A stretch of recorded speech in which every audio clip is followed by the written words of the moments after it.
बिस्मिल्लाहिर्रहमानिर्रहीम। अस्सलाम वालेकुम। सैयद याह्या हुसैनी आपकी खिदमत में हाजिर है। सबसे पहले आप तमाम लोगों की चाहत, मोहब्बत, खुलूस का बेहद शुक्रिया जो हमारे साथ कनेक्ट हैं, चैनल को सब्सक्राइब कर रहे हैं और अपनी राय का इजहार कर रहे हैं।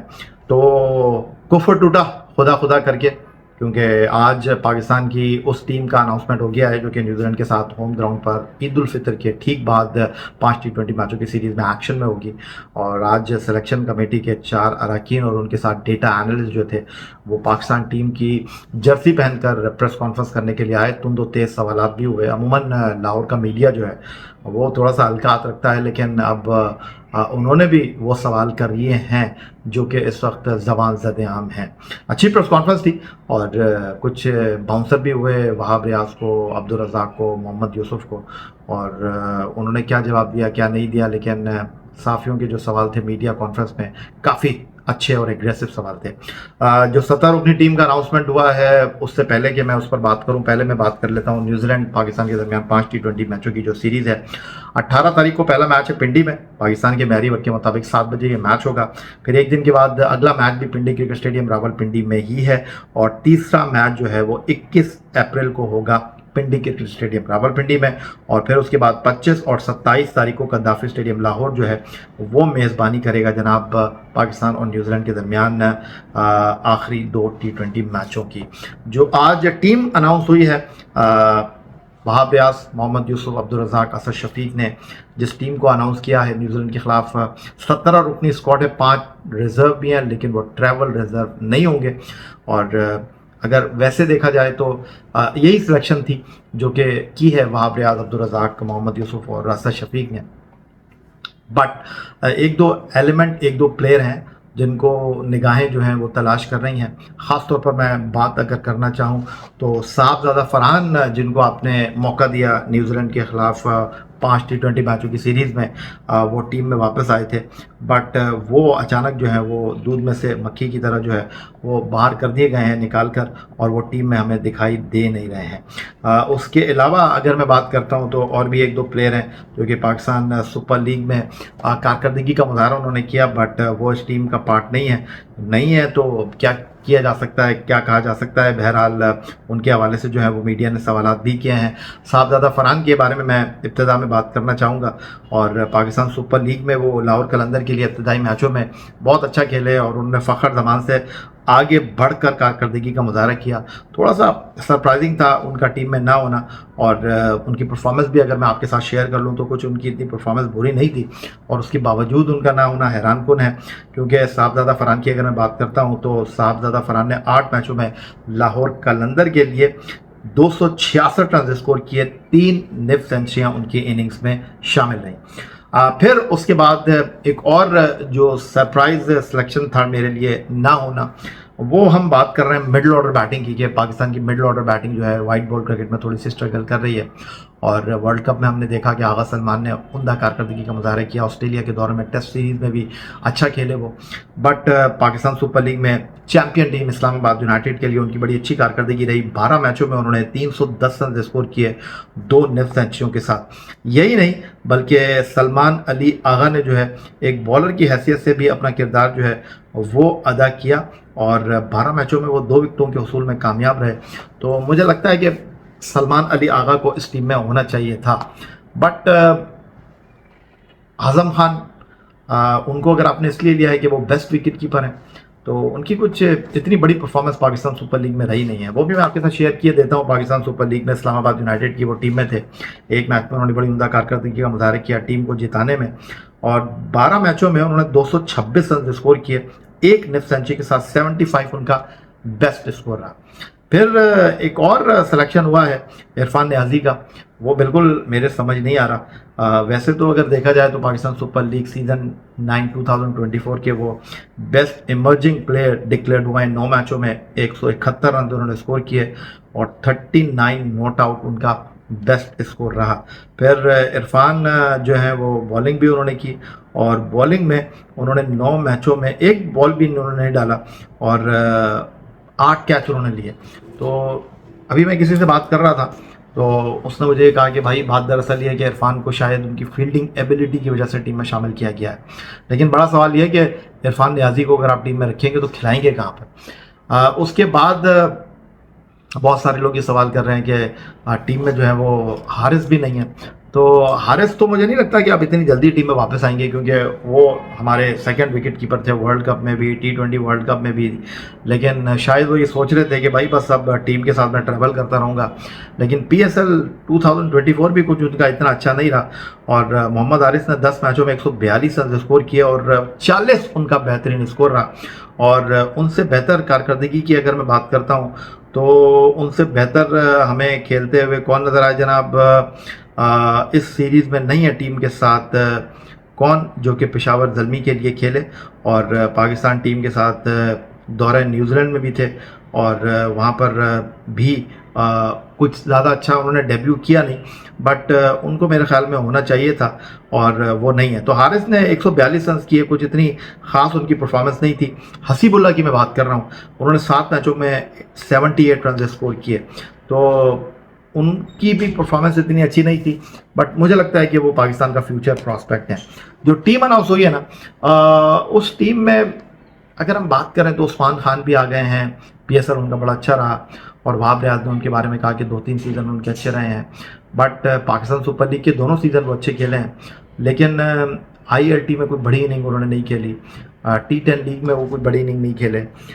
उसके बाद मोहम्मद आमिर और इमाद वसीम की टीम में वापसी हुई है। प्रेस कॉन्फ्रेंस में भी सवाल हुए, और मैं भी थोड़ी देर पहले वहाब रियाज से बात कर रहा था।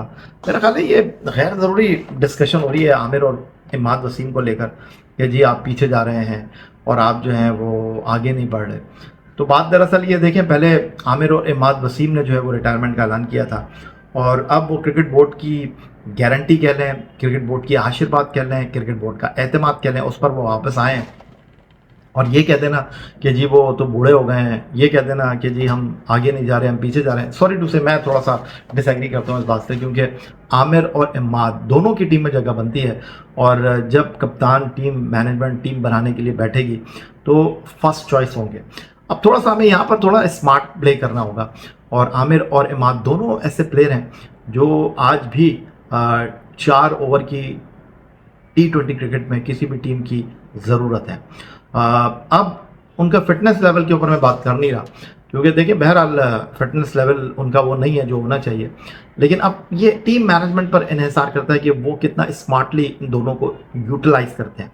सारे मैच बिल्कुल इनको खिलाने की ज़रूरत नहीं है, इनको आराम देने की ज़रूरत है। वहाब रियाज ड्रेसिंग रूम में आए इसलिए हैं कि वो रोटेशन पॉलिसी को जो है वो कंटिन्यू कर सकें, और बाबर आजम के साथ मिलकर अजहर महमूद, जो कि न्यूजीलैंड के खिलाफ सीरीज़ में हेड कोच की जिम्मेदारियां अदा करेंगे, उनके साथ मिलकर चीज़ों को आगे बढ़ाएं। That's wonderful, that's good.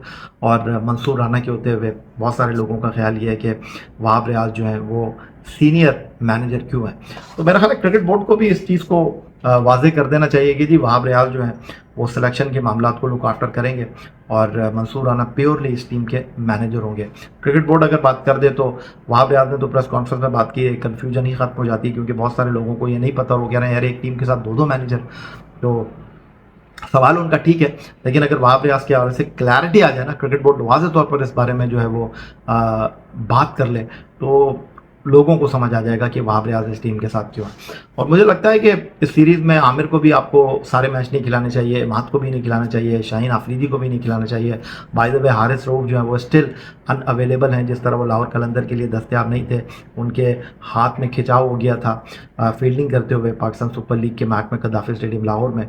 Kakul में वो टीम के साथ रहे बट अनफिट हो गए थे, तो अभी नहीं हो सकता है कि आयरलैंड या इंग्लैंड के दौरे में वो टीम के साथ हो, फिलहाल वो नहीं है। अब्बास आफरीदी हैं, अगर 15 रुकनी टीम होती तो शायद अब्बास आफरीदी नहीं होते। फिर उसके अलावा अगर मैं देखता हूँ तो टॉप ऑर्डर बैटिंग में बड़ा कंपटीशन है, जिस तरह मैं बात कर रहा था उस्मान टीम में आया है। वैसे तो बाय द वे 2 दिन पहले ही चेयरमैन क्रिकेट बोर्ड ने कह दिया था कि उस्मान होंगे टीम में।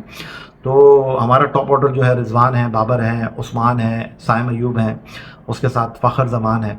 तो आई थिंक मेरा ख्याल है कि यहाँ पर भी रोटेशन पॉलिसी होनी चाहिए, और रोटेशन पॉलिसी पर सवाल हुआ वहाब रियाज से कि भाई क्या कप्तान बाबर आजम भी रोटेशन पॉलिसी के अंडर आएंगे, क्या वो भी बाहर बैठेंगे? तो वहाब रियाज ने कहा बिल्कुल कोई भी जो है वो चाहे कप्तान हो, वो रोटेशन पॉलिसी जो है उस पर लागू होगी। लेकिन अब टेक्निकल सवाल यह है कि हमने कुछ दिन पहले जब शाहीन को कप्तानी से हटाकर बाबर को कप्तान बनाया तो वहाँ पर बड़े सवालात उठे। कहा यह जा रहा है कि जी पहले बाबर को कप्तानी से हटाना नाइंसाफ़ी थी, फिर शाहीन को कप्तानी से ना हटाना नाइंसाफ़ी है। अब आगे बढ़ गए हम, लेकिन ये टेक्निकल सवाल है कि अगर हम बाबर आजम को किसी मैच में बाहर बिठाते हैं तो फिर कप्तानी कौन करेगा, क्योंकि हमने तो ऑफिशियली वाइस कैप्टन अनाउंस नहीं किया है। और आज शायद मुझे लगता है कि प्रेस कॉन्फ्रेंस के बाद याद आया होगा क्रिकेट बोर्ड को, सिलेक्शन कमेटी को, कि भाई वाइस कैप्टन भी बनाना है, क्योंकि ये कंट्रोवर्सी हो चुकी है। क्योंकि कुछ महीने पहले, साल तो नहीं कहूँगा, क्योंकि जब नजम अजीज सेठी मैनेजमेंट कमेटी के सरबराह थे और उन्होंने वाइट बॉल में शान मसूद को जो है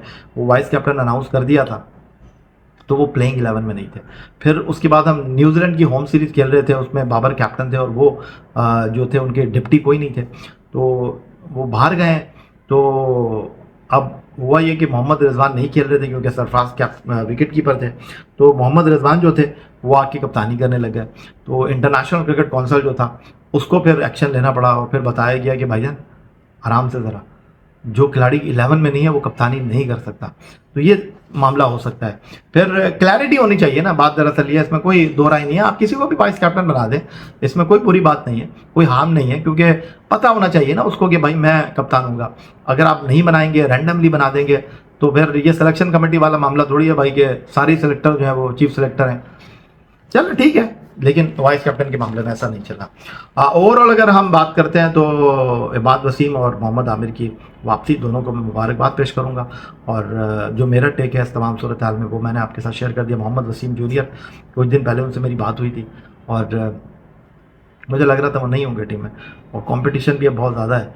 तो वसीम जूनियर पहली शायद मरतबा ड्रॉप हुए हैं टीम से after a very long time. Iftikhar Ahmed middle order में मौजूद हैं, बट मिडिल ऑर्डर में मुझे लगता है सलमान अली आगा को आपको लाना पड़ेगा, और सलमान अली आगा जो है उनको आपको ट्राई ज़रूर करना पड़ेगा।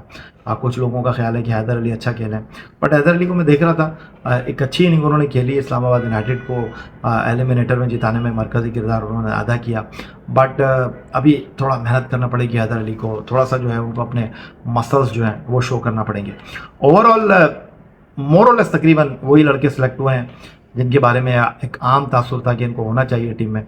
बट अगर हम बात करते हैं तो ये कहना कि आमिर और इमाद के आने से हम आगे नहीं पीछे जा रहे हैं, मैं इस बात से टोटली डिसएग्री करता हूँ।